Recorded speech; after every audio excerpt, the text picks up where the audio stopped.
Alright, so who here enjoys eating out? I think that it's safe to say that most of us would agree that there's just something nice about being able to go to a sit-down restaurant and to be able to enjoy time spent with family and friends, not having to worry about the fuss that goes into planning and preparing a meal, not to mention the hours spent afterward cleaning up and putting away dishes. Although we may not want to admit this, in a study from foxbusiness.com from the year 2015-2016, Americans, for the first time ever in history, spent more money on eating out at bars and restaurants than they did on groceries, averaging a little over $2 billion. I myself have been serving at a steakhouse called Ruby River for a little over half of a year now. My husband served at Wingers for a little over 2 years. And so this is just something that's very interesting and very personal to myself. That being said, I have spent the past few months researching and observing ways that I can improve on my serving abilities.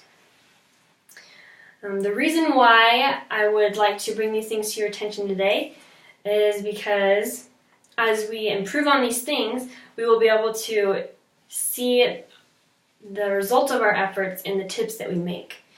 Increasing our abilities will increase our tips. And I broke it down into 3 simple words for you: anticipate, inform, and deliver. That being said, let's start off. A good server first anticipates the needs of their customers. To do this, you'll spend a majority of the time of the night being in your section. Being in your section allows you to be aware of your customers and aware of your parties, to know their needs before they know that they need them. Examples of this are if you notice that a table is wrapping up with their meal and there's dirty dishes spread throughout the table, you want to jump on cleaning the dirty plates away, allowing them to have a comfortable conversation. And I know that we all maybe have experienced this at a restaurant, of when our food finally comes and we take that first bite and then we go to wash it down with a sip of our soda and it's empty. There's nothing more frustrating than an empty glass, especially when you're spending close to $4 for it. In the server guide given to me upon starting at Ruby River, under the tip meter section, it said that this is a staple measuring stick for service. If their drinks aren't full, then they are not happy. When a customer's drink reaches 50 to 75% full, plan ahead and grab one on your next trip back to the kitchen. Being in your section will also allow you to pick up on body language. Majority of communication is nonverbal.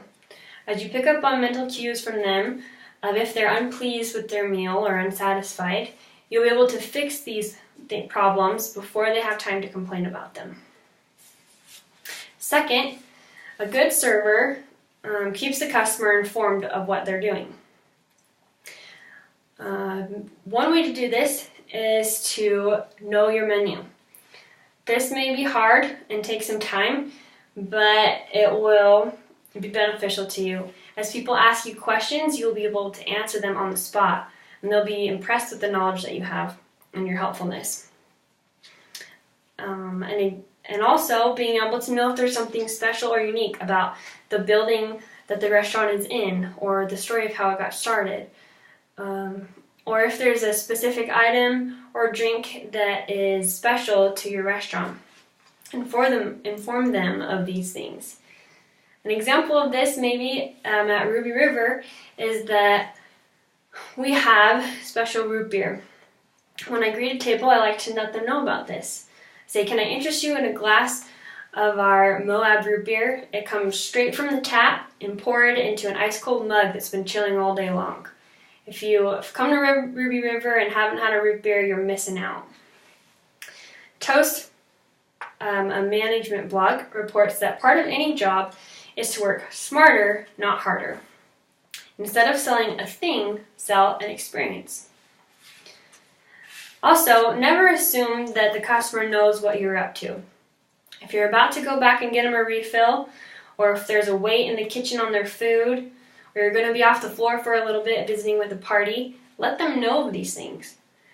Keeping them informed will help them feel at ease and not feel that they are being neglected. They'll also make them feel that they are being cared and valued for. Third, a good server delivers. As you share your intentions with them, make good on your promises. IJ Golding reported that 32% of respondents stated reliability or keeping promises as one of their top 3 things they look for. If you forget to follow through on your promises, your impressions and tips will be negatively affected. I want you right now to think back to a time when you were at a restaurant and you asked for an extra side of sauce to go with your meal or extra salad dressing. Or maybe the server informed you that they were about to be right back with a drink for you, but they never came back. This is so frustrating. And maybe by the time they did come back, you were already done with that thing that they were bringing you. You never want to frustrate your customer in any way.